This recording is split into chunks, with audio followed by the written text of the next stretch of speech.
조슈아가 이 상황으로 보면 너무 좋은데요? 풀리컴백 물음에 응답하라 결승전 첫 번째 질문입니다. 부활을 가짜로 믿어도 신앙에는 문제가 없다고 생각하는데 이것이 괜찮을까요? 아니면 바꿔야 될 생각일까요? 당연히 바꿔야지.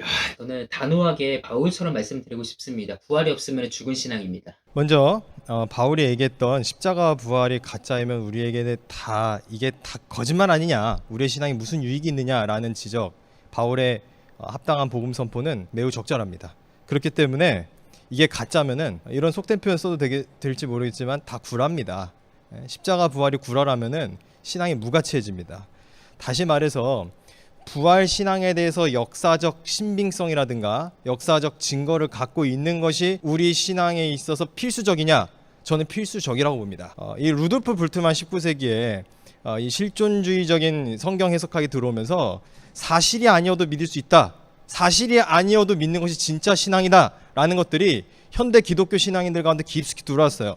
하지만 저는 이것을 단호히 배격하고 사실은 우려하는 입장입니다. 쉽게 읽을 수 있는 책 중에 하나는 이 스봉의 책을 갖고 있습니다. 근데 이 마태복음에서 얘기하고 있는 바가 뭐냐면요. 여기 부제가 이래요. 성서 문자주의는 이방인들의 이단. 이렇게 해가지고 성서를 문자 그대로 받아들이는 것 자체를 부정합니다. 이거 어디까지 가냐면요. 부활조차도 부정해요. 여기서 뭐라 그랬냐면요. 십자가 처형에 관한 익숙한 이야기가 실제로 일어난 일을 묘사하려던 것이 아니라 그의 삶과 죽음을 통해 예수가 히브리 성서의 메시아적 기대를 실현했음을 묘사하기 위한 것이었을 가능성도 있지 않을까? 우리는 예수의 생애에 이 중요하고 극적인 이야기를 오랫동안 오해해왔던 것이 아닐까? 순한 이야기 역시 역사가 아니라 예수에 관한 메시아적 성취로 볼 수 있지 않을까? 나는 공간복음서들의 순한 이야기가 원래 예수의 생애 마지막 날들 동안 실제로 일어났던 일들을 예배자들에게 알려주기 위한 것이 아니라 그날 지상에서의 생애 마지막을 맞이하게 되었던 예수의 삶의 의미에 대한 묵상하기 위한 것이었다라고 생각한다. 이처럼 스폰 주교는 실제로 부활을 보지도 않은 사람들이 부활이라는 것을 믿고 그렇게 증거했는데, 그렇다면 우리가 부활을 못 믿을 이유는 뭐냐?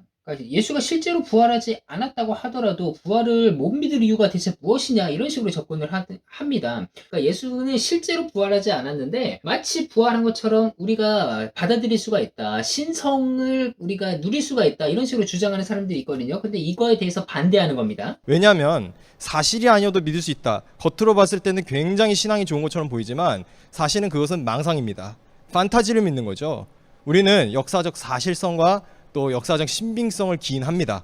거기에 동시에 실존적 측면까지 물론 포괄하죠. 근데 실존적 측면만을 갖고 부활의 사실성이 몇 퍼센트 정도는 혹시 가짜여도 되는가라는 그런 가능성을 품고 가는 거는 아까 이런 표현을 하셨어요. 방어 기제인 것 같다, 또는 이게 이로운가, 이로울 수는 있습니다. 근데 그것은 종교적 이로움이지 복음의 이로움으로는 보기 힘듭니다. 고등 종교가 가지고 있는 어떤 도덕적 윤리성이지 그것이 우리의 구원 여부에 있어서 아주 획기적으로 변화시키는 그 사건이 될 수 없거든요. 기독교 신앙은 이념과 사상의 종교가 아니고 사건의 종교입니다. 따라서 십자가와 부활은 사실의 사건으로서 우리가 받아들인 것이 여러분들의 신앙에 매우 유익하다라고 저는 전달 드리는 바입니다.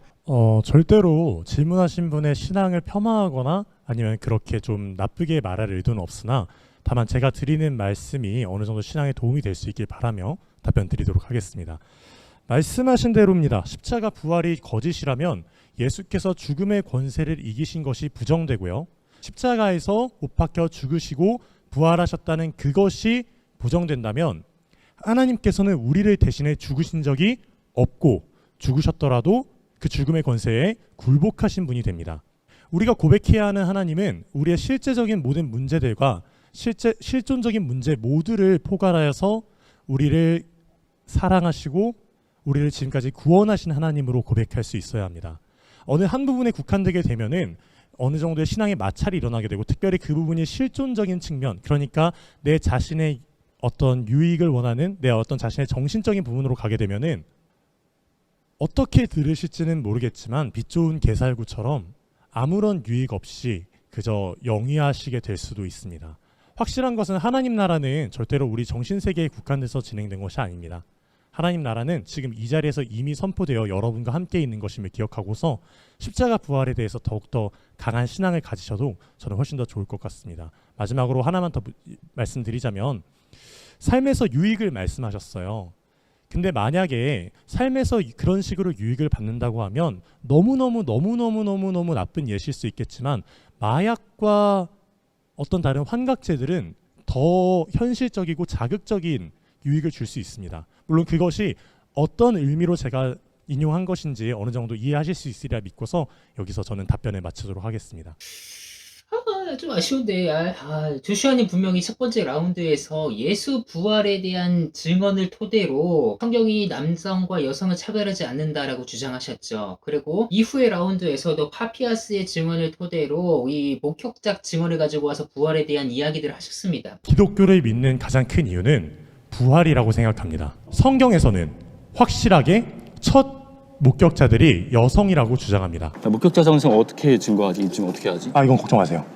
할 줄 알아요? 네, 할 수 있어요. 저는 사실 한 개를 그 증거를 좀 세게 가져왔어요. 히에라폴리스의 파피아스라는 사람이 있는데 이 파피아스의 기록을 보면은 이미 파피아스는 이때 빌립의 두 딸들의 구전 전승을 확실히 봤던 사람이고, 마찬가지로 여기서도 같은 이야기를 좀 가져오셨으면 좋을 것 같은데 그냥 실존적인 이야기에서 부활이 사실이다라고 그냥 선포하는 것으로 끝난 것 같아요. 그래서 저는 이 부분에 대해서는 아데포스님의 손을 들어드리고 싶습니다. 아마 홀리 카운터 사용 안 하실 것 같아요. 그쵸? 자, 홀리컴백 1라운드 결과 발표하겠습니다. 조슈아님 58점, 아데포스님 42점입니다. 왜? 이렇게 차이 난다고? 저는 솔직히 납득할 수 없는데 이 판정단 분들의, 그러니까 방청객 분들의 어떤 그 성향이 조금 중요해진 것 같아요. 논리적이기보다는 약간 감성적인 것을 중요하시는 방청객들이지 않을까 싶습니다. 전략을 다시 짜야겠는데요, 아데포스님. 자, 홀리컴백 2라운드 바로 진행하겠습니다. 신이 있다면 세상이 어떻게 이럴 수 있냐라는 얘기를 종종 듣곤 하는데요. 그럼에도 불구하고 하나님은 선한 분이심을 증명할 수 있는 방법이 있는지 궁금합니다.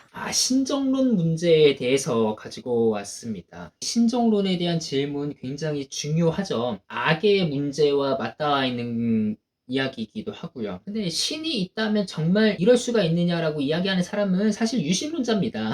무신론자가 아니에요. 네. 질문자의 의도가 좀 중요할 것 같아요. 이거는 조직신학적으로 가면은 필패입니다. 네, 우선은 질문 너무 감사하고요. 지금부터 제가 2개 정도 간단한 비유를 들어드릴 테니까 한번 잘 들어보세요.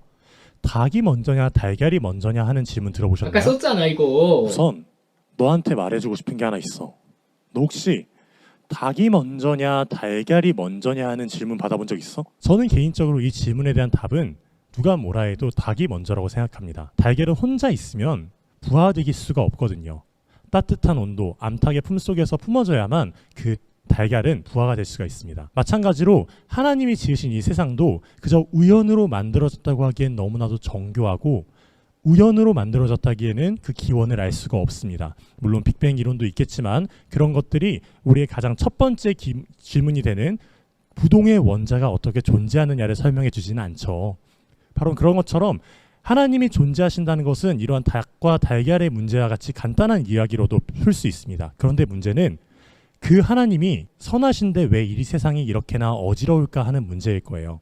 이거에 대해서는 너무너무 유명한 자유의지와 예정에 대해서 이야기를 좀 해드리고 싶어요. 정말 우리를 사랑하시는 너무나도 선한 관찰자가 있고 차가 지나다니는 도로에 어린아이가 지나가고 있다고 생각해 봅시다. 아니, 어린아이는 너무 감정적으로 마음이 아프니까 제가 지나가고 있다고 생각해 봅시다. 제가 지나가고 있는데 저를 너무나도 사랑하는 선한 관찰자는 제가 이대로 도로를 지나가면 차에 치여 죽을 것을 알고 있어요. 그렇지만 그냥 제 말을 듣는 로봇으로 만든 것이 아니라 자유롭게 그 선한 관찰자를 사랑할 수 있도록 자유롭게 자신의 길을 따라갈 수 있도록 하셨기 때문에 눈물을 머금고 아픔을 머금고 그를 방관합니다. 그런데요, 그 방관하고 나서 제가 교통사고로 팔이 잘리고, 잔인하죠. 눈이 조금 사라졌다고 생각을 해볼게요. 제가 그렇게 널브러져 쓰러져 있습니다. 그냥 방관자라면 이것을 그냥 냅두고 새로운 사람을 사랑하기 시작합니다. 그런데 선한 방관자는 직접 내려와서 자기의 팔을 내어주고 자기의 눈을 내어주죠. 우리가 이 세상이 이렇게 절망적인 것은 절대로 하나님이 만드셔서 그런 게 아니라 우리가 지은 죄로 인해 우리의 자율로 인해 일어난 일입니다. 이런 식으로 우리 하나님께서 만드신 이 세상은 하나님이 만드셔서 하나님이 선한 뜻으로 통치하고 계시다는 것을 알아주셨으면 좋겠습니다. 제 답이 유익하시길 기도하겠습니다. 무익한 답해놓고 뭘 유익하게 기도합니까? 지금 이제 저 답변은 질문과 전혀 상관이 없죠. 동의합니다. 사실 자유의지와 자율에 대한 이야기가 왜 나옵니까? 질문의 요지가 뭡니까? 신정론이지. 신이 있다면 어떻게 세상에 약한 일이 있는가가 본질적 질문 아닙니까? 왜 악이 있냐 이거예요. 하나님 선하신데. 요 이제 답을 드릴게요. 고전적인 클래식한 아주 신정론 답변이 있습니다. 교부 어거스틴께서 하신 답변인데, 악은 하나님의 창조가 아닙니다. 그것은 선의 결핍이라고 합니다. 그 유명한 어거스틴의 창세기 해설 만이교 논쟁 반박에서 나옵니다. 이거 한번 읽어드리면 유익이 될 것 같은데요. 자, 고백록 꺼냈습니다. 그렇다면 악은 어디에 존재하고 어디로부터 와서 하나님이 창조하신 피조 세계로 들어온 것인가? 악의 뿌리는 무엇이고 악의 씨앗은 무엇인가? 혹은 악은 원래 존재하지 않았던 것인가? 그렇다면 왜 우리는 존재하지도 않는 악을 두려워하고 피하는 것인가? 사실 악은 실제로 존재하는 실체가 아닙니다. 왜냐하면 만일 악이 하나의 실체로 존재한다고 하면 그것은 악은 선한 것이라고 하는 것과 같기 때문입니다. 악이 선한 것이려면 악은 절대적인 선으로서 타락할 수 없는 실체이거나 선한 것이 그 안에 여전히 남아있어서 타락할 수 있는 실체여야 하지만 그것은 불가능합니다. 나는 죄악이라는 것이 무엇인지를 알기 위하여 애써 왔는데 죄악은 실체가 아니라 사람의 의지가 최고 실체이신 하나님을 떠나서 자신의 내면의 가장 깊은 곳을 버리고 지극히 비천한 것들을 향하여 굽어져서 밖으로 부풀어 오른 것임을 알게 되었습니다. 만이교라는 이단은 구약의 신은 포악하고 주권적인 하나님이고 신약의 신은 선하고 아름다운 하나님이라는 이분법적 구도로 성경을 해석하는 이단이에요. 이거는 마르키온이죠. 마니교는 아닌 걸로 알고 있거든요. 이거는 마르키온에 대한 설명이고 마니교에 대한 설명은 아닌 것 같아요. 네. 근데 그런 이단들의 이 질문 물음 앞에서 하나님의 선을 설명해야 되거든요. 하나님께서 어둠이 있으라 이렇게 창조했습니까? 흑암이 있으라 창조했습니까? 아니죠. 흑암이 깊은 곳에 빛이 있으라 창조하셨어요. 그리고 그걸로 말미암아 빛과 어둠이 나뉘게 되죠. 그럼으로써 하나님의 창조는 전적인 선입니다. 그래서 이 땅에 일어나는 그럼 악한 일은 무엇이냐? 하나님 탓을 돌릴 수는 없어요. 그거는. 그런데 이런 답변은 드리고 싶습니다. 그 질문을 하신 그 자매님이 아니 어떻게 하나님이 선하신데 이 땅에 이렇게 악이 많아? 라는 그 고민을 갖고 있는 그 고민과 그 질문, 그걸 과연 누가 주셨을까요? 어떻게 해서 그 질문이 떠올랐을까요? 저는 그건 전적으로 선하신 하나님께서 그 질문을 불어넣어 주셨다고 생각합니다. 다시 말해서 이 땅에 존재하고 있는 모든 악의 문제에 대해서 우리 예수 그리스도를 구주로 고백하는 거룩한 성도들이 선교적 사명을 띠고 구제와 복음 전파에 힘을 다해서 이 어둠을 물리치고 빛과 소금의 역할을 감당하라는 것이 이 올바른 신정론적 관점이라고 저는 이해합니다. 목사님 죄송하지만은 이건 좀 아니에요. 답변이 충분하지 못해서 홀리 카운터가 나올 것이라고 생각됩니다. 다른 건 아니고 정말 잘 말씀해 주셨어요. 제가 꼭 말해야 됐던 거는 우리 자매님께서 가지고 계신 가장 큰 문제 중에 하나는 하나님이 존재한다 하는데 이렇게 세상이 어두울 수가 있어? 라는 질문에 대한 해석을 위해서는 맞아, 하나님은 확실히 계셔. 그리고 그분이 선해. 라는 식의 도식으로 설명이 되는 것이 더 옳다고 생각했습니다. 물론 어거스틴이 말했던 이제 뭐 빛의 부재, 어둠은 빛의 부재이다. 뭐 차가운 것은 열의 부재이다. 맞는 말이죠. 맞는 말인데 우리가 이 땅 모두가 하나님의 나라라는 것을 인정하고 하나님께서 이 모든 곳을 통치하고 계시다는 것을 알고 있음에도 불구하고 그 암과 현실이 부딪히기 때문에 이러한 문제가 발생했다고 생각해서 저는 그 부분을 보다 더 정확하게 찝었을 뿐이고요. 말씀드렸던 대로 선한 방관자라고 표현했잖아요.